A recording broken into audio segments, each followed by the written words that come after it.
When people these days think of Seattle, they probably think of things like jets, software, and coffee.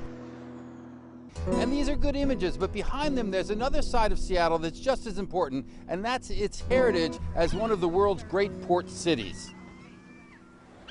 The Port of Seattle operates all kinds of maritime facilities, big container terminals, the fishermen's terminal, cruise ship facilities, small boat marinas, and of course they run the region's largest airport.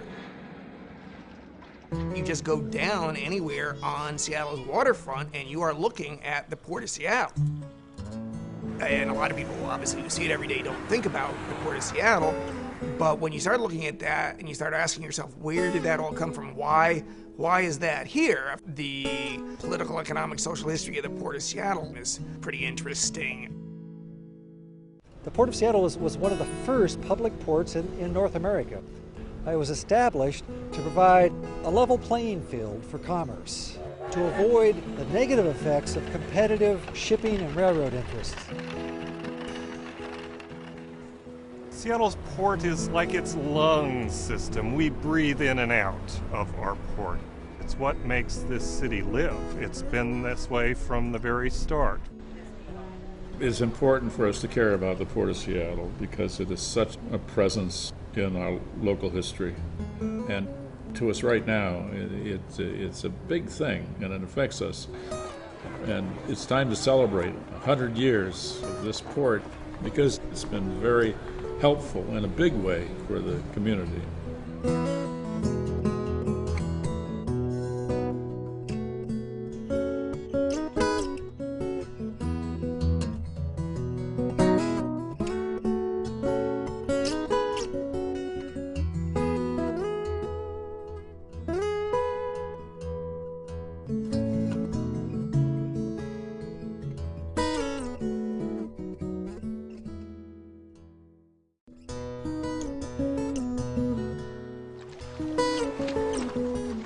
From the time its first settlers arrived, that was the Denny Party back in the early 1850s, Seattle was different than a lot of the new towns being settled in the American West. People came across the Oregon Trail to other places like the Willamette Valley looking for fertile land to farm and ranch. That's not why the Denny Party settled on Alki Point in what's now West Seattle. They came here to trade. And what they were looking to trade was what Western Washington had in abundance, which was big trees. They initially settled on the far stretch over here called Alki Point, but found it to be too blustery, too stormy. So they borrowed an Indian canoe and they set out to check out the rest of the harbor. What they found is that along the east shore of Elliott Bay, which is now downtown Seattle, when they took a clothesline and tied it to a horseshoe and threw it overboard, it was a long ways before it hit ground, which means you could move in ships pretty close to the shore. We now know that it was 200 or more feet deep, and I'm sure they were very excited to realize that they had just discovered the best bay on the whole of Puget Sound that would one day become a fabulous international trading port.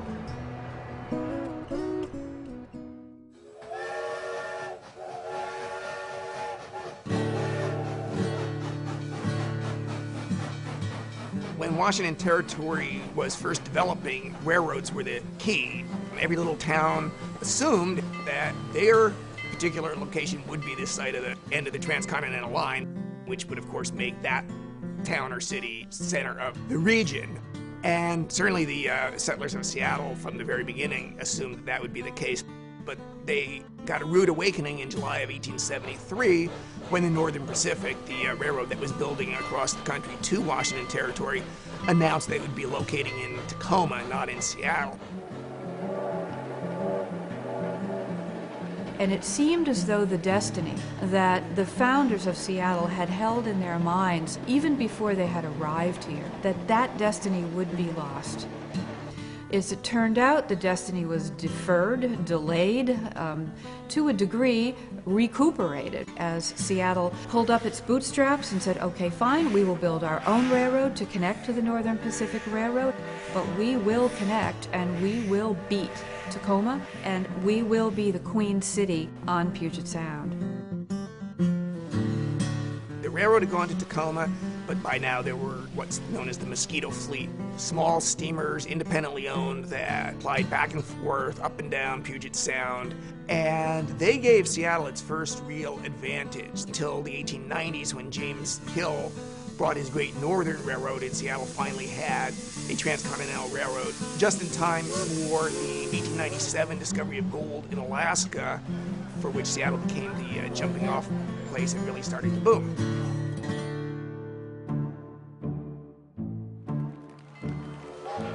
When the railroads did finally arrive in Seattle, there was great joy here. But over the next few years, several more railroads arrived, and all of them wanted access to our waterfront. All of them wanted to be able to roll their trains right on up to the wharves, which they also wanted to own. And the result of all of that was that you had 3 or 4 railroads, each with competing lines, as many as 8 or 9 railroad tracks parallel to each other, crossing each other in some places, as railroad companies were charging each other fees to cross each other's lines, and it made just an unholy mess of the waterfront. And it just reached a point where neither man nor beast could safely walk down to the waterfront anymore. One of Seattle's civil engineers of the era, Virgil Bogue, completed a report in 1895 that examined the situation, and his conclusion was that it was a mess. With trains frequently passing, switching going on, and cars and trains standing on the various tracks, the present condition of the avenue is a blot on the city and menace to the lives of its people.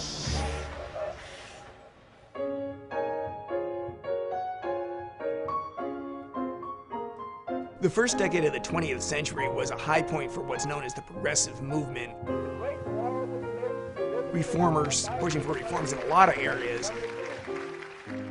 One of them was George Cotterill. He was part of the progressive forces in the state legislature, and he introduced the first act that would have allowed the formation of public port districts. Not surprisingly, this led to bitter opposition from the railroads, dock owners, and the business establishment. Certainly, anything that involves public ownership or public influence takes on the bugaboo of socialist.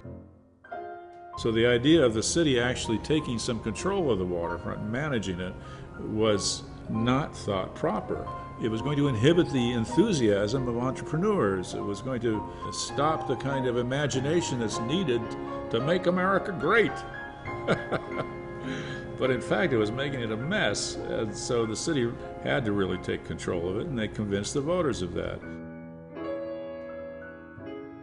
Cotterill's first attempt at port district legislation was actually passed by the legislature, but vetoed by the then governor in 1907, who generally went along with the business establishment. But in 1910, the railroads really overplayed their hand.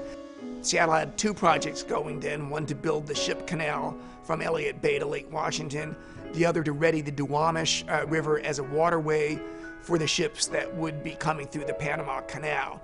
The railroads saw this as competition. They went to court, and they won some court cases delaying these projects. And at that point, even the Times and PI and most of the Seattle business establishment said enough is enough. Maybe we do need to, in this one instance, embrace public ownership. The voters of King County are to vote in favor of the proposition to create the Port of Seattle. As a fact, there is no more important work to be done in this city. We must enter upon a comprehensive plan of harbor improvement. In March of 1911, the Port District Act was passed, and the people in King County lost no time.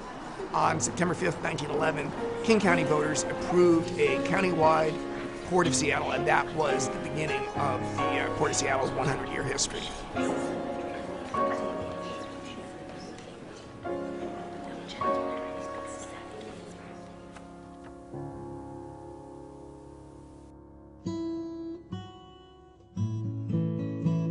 When the Port of Seattle was initially formed, the first trio of men who served as port commissioners were a very interesting bunch. One of them was Robert Bridges. He was a radical, hard-knuckled former coal miner, and throughout his entire career here, he was always very sympathetic to labor's needs and wants, and he served proudly for many years.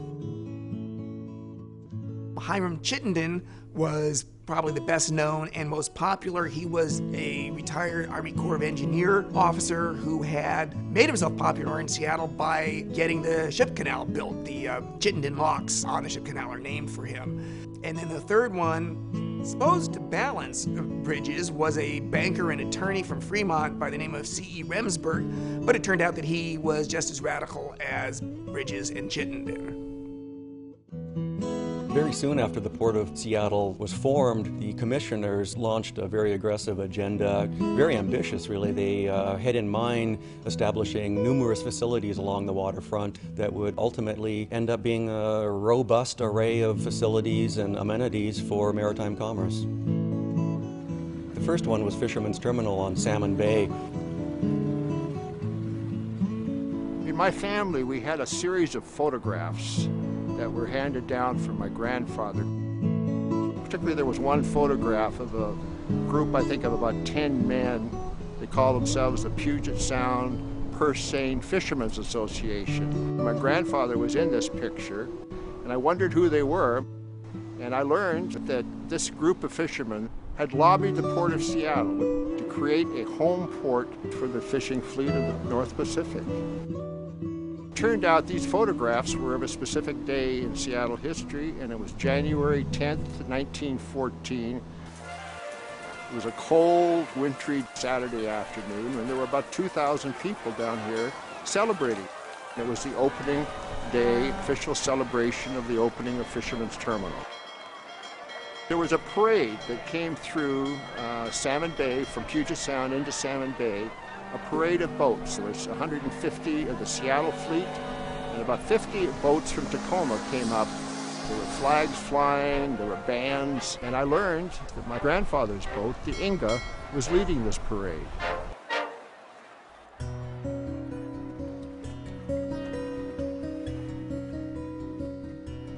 Fisherman's Terminal is a place that a community calls home. It is the winter port for a majority of the fleet that fishes in Alaska, and it's just a big support group, all here for the fishing industry. The memorial is at the center of Fisherman's Terminal. That's the only place where there's closure for quite a few families who've lost loved ones at sea. The fishermen and the Port of Seattle really support the memorial, and it's very important.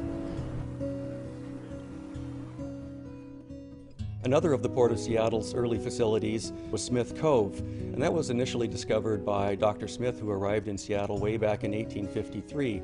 He liked that location. He saw that it was a nice saltwater cove. It was also perfectly aligned to be the eventual terminus of a transcontinental railroad.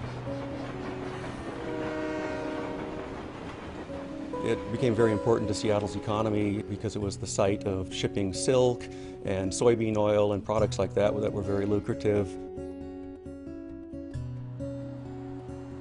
In more modern times, it has become the site of some of the world's longest and best piers and some of the Northwest cruise ship lines.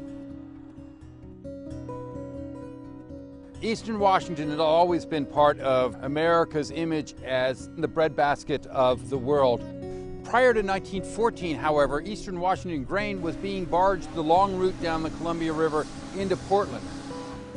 Well, the port, founded in 1911, 3 years later builds a grain terminal at Hanford Street, and suddenly the Eastern Washington grain starts coming over the mountains by rail to Seattle and shipped out from Seattle all around the Pacific Rim.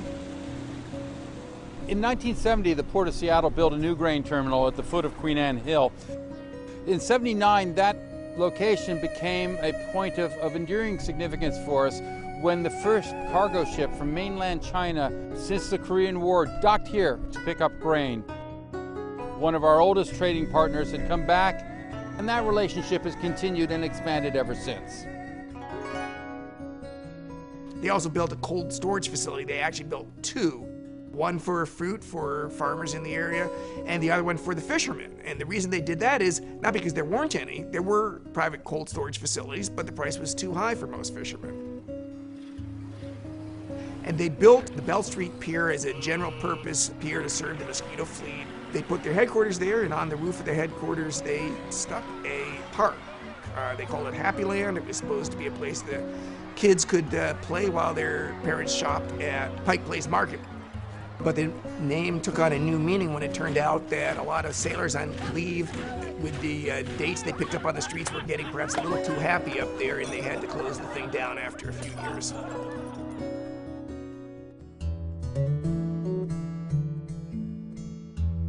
In the beginning, a public port was a risky venture. No one had tried this anywhere in the country at this scale, at this level. There were a lot of skeptics and critics. But after 10 years, people started to see our success. Silk from the Asian trade arriving in Seattle at Smith Cove became such a hot commodity that railroads built special locomotives and ran high-speed trains with armed guards to rush the silk across the nation from Seattle.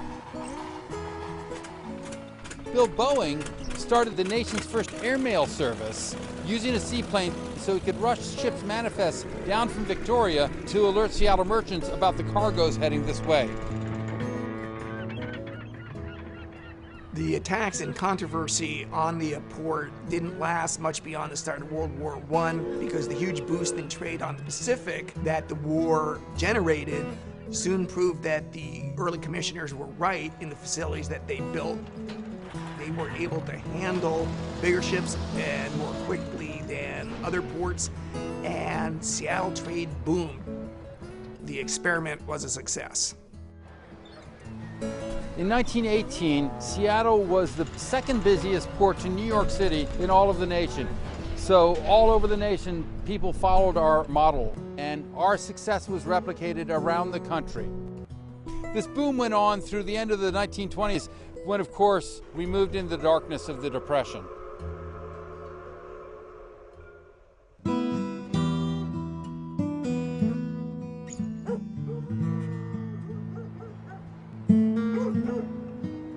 The Great Depression hit Seattle very hard. Seattle had a huge Hooverville set up on Port of Seattle property at the old Skinner and Eddy shipyard site, not far from where Quest Field is today.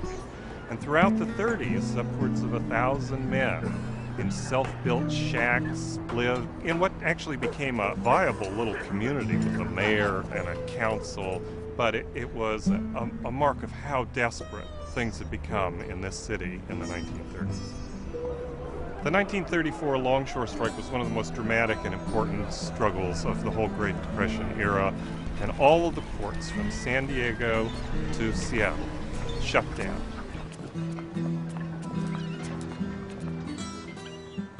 Smith Cove became the site for some of the more dramatic moments in the strike.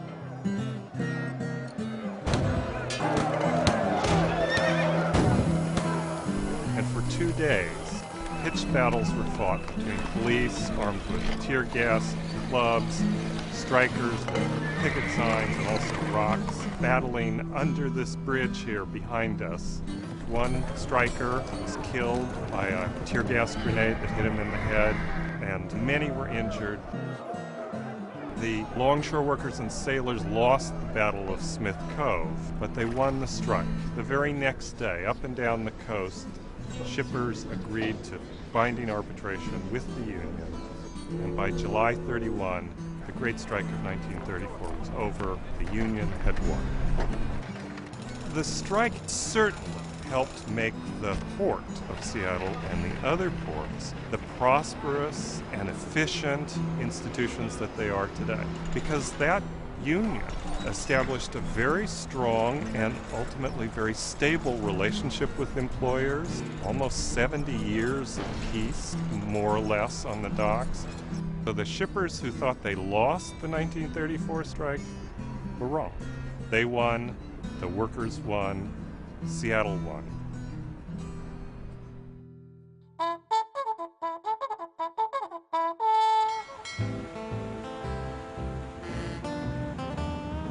As is so often the case, a war put an end to the economic hardships. By 1940, the economy was picking up. The port was able to raise the remaining bits of Hooverville.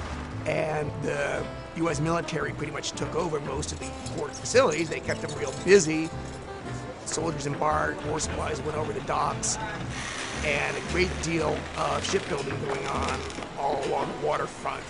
3 ships per day being churned out at the height of the war. Besides taking over the harbor, the military was commandeering all the airports in the region for military uses, and leaders wanted a new airport for civilian use. We've got to remember that before World War II, Boeing Field was Seattle's airport. And during the war, Boeing Field was extremely busy with the construction of the B-17s there. It became obvious that they needed a commercial airport real bad. And that's where the Port of Seattle jumped into action here and made all this happen. And I remember when they first moved out here, United and Western had little Quonset huts right down here. One of them heated by an old pot-bellied stove there in the middle of the room. They got to stoke it with coal. And then gradually they continued to build and finish this terminal, which was finished in '49. The opening day here at SeaTac, it was a huge gala event here.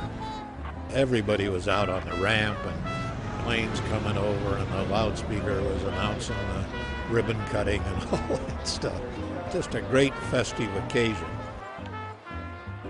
From then on, there was no way but up. The air traffic kept booming and growing, and I, as a citizen, am very proud of the part that the Port of Seattle has played in this. They've aggressively pursued the airport here.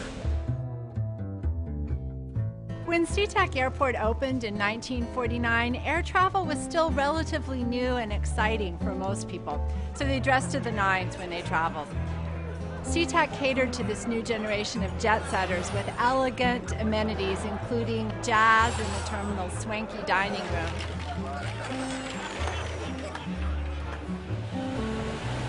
As the Century 21 exposition, which was Seattle's World's Fair of 1962, approached, SeaTac got ready for the big influx of visitors by expanding the runway, actually for the 3rd time since the airport had opened.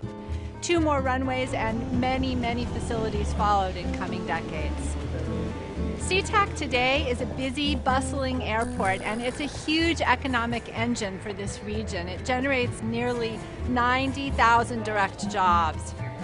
The revenues from SeaTac actually surpass all of the other operations of the Port of Seattle. So the enthusiasm that Seattleites showed when they came out to the airport for opening day in 1949 has certainly been justified many times over. Along with managing for growth, SeaTac was among the first to look at its properties and its operations with a particular emphasis on the environment. In 1971, for example, the port was the first to create a staff position focused entirely on ecological considerations, to look at wildlife hazards, to make sure the large birds were not attracted to the airport.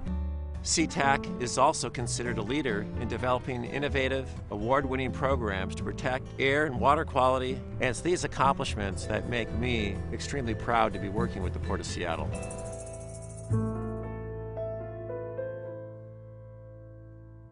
SeaTac grew through the 50s. The seaport did not. It stagnated, and by the end of the decade, there were multiple studies. Seattle is in a bad way, trying to operate in 1959 as a sailing ship port. There was a documentary on TV called Lost Cargo. Everybody pretty much thought a new approach was needed. In the mid-1960s, when I joined the port, basically everything was break bulk, which was cartons of containers that were loaded individually on ships. When a vessel came into Seattle, longshoremen would go into the vessel and load those cartons on cargo boards and hoist them out one cargo board at a time. So a typical ship would be in for 6 or 7 days discharging, and following the discharge, it was 3 or 4 days sorting cargo before any cargo was picked up for delivery. So people looked for another way to handle this business. You couldn't handle the cargo as fast as you needed to, so people started to look for new ways to do that. People said, if we can take all those individual pieces, put them in one large box, move that one large box, then we're going to save a lot of time. So Alaska Steamship Line started to look at how to palletize and containerize. They were one of the first leaders in this area. It became apparent pretty quickly that this was a successful way, this was where the future was going with containers. Seattle took a lot of risks to begin with and started a massive investment program, probably more than $1 billion over the course of 20 years, developing facilities with docks that were strong enough to be able to put cranes on there that could lift these containers. We rapidly became the leader in container transportation on the entire West Coast. Containerization really started transforming the port into what we see today. It moved shipping away from the old gold rush docks, which the port then helped redevelop as an attractive urban waterfront. They even created a new version of the Happy Land on the roof of the Bell Street facility. Meanwhile, the airport kept expanding, cargo facilities kept expanding. The port built new marinas, and they built new cruise ship terminals. By the year 2000, the mid-20th century slump was a distant memory. I think if the voters of 1911, the ones who voted yes, could look at the port today and see what they'd set in motion, they'd be absolutely amazed.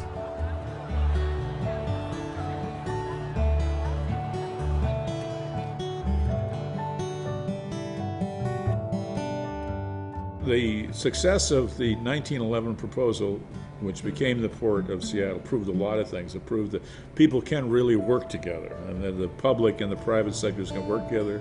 They can make a more efficient port, they can make it run smoother, and make it of greater benefit to the citizens. In 2011, as the port looks forward into the future, we're emphasizing environmental sustainability. Environmental restoration, environmental cleanup, parks such as we are enjoying just now, and environmental conditions in the aquatic area, in the Duwamish River and in Elliott Bay are utterly important to the port's future. In the Duwamish Waterway, we have treaty fishing activities. We work on a yearly basis with the Muckleshoot Indian Tribe and the Suquamish Indian Tribe to ensure that harvest of migratory fish, salmon, can take place in our industrial waterway. The port, in the last 20 years, has developed nearly 25 acres of public open space, nearly 5 miles of linear access to the water. Shorelines like this that offer the opportunity for people to touch the water, to enjoy this landscape in the midst of industrial development, demonstrate that these are activities that can be and are mutually beneficial. Well, the port touches people, I think, in many ways that they don't realize. Why they can get fruit when it's out of season in Yakima, why they can get cut flowers when we're in the middle of winter here. The port is our connections to the world, both with the marine port and the airport, and that certainly has enhanced us becoming a world-class city. Seattle feels to me like it's on the edge. When you're on the edge, you either fly or you fail. It's on the edge of the continent, it's on the edge of the land, it's on the edge of the 21st century. And there's a kind of edginess and a kind of excitement to this place as a maritime city that just looking at the harbor always brings tears to my eyes. It's a kind of magic that I never saw growing up in my little town, which had no exposure to that kind of highway that goes all over the world. You can take a sailboat from the edge of Pike Street and sail anywhere on the planet. We're on the edge. That's what's exciting about being in a maritime city.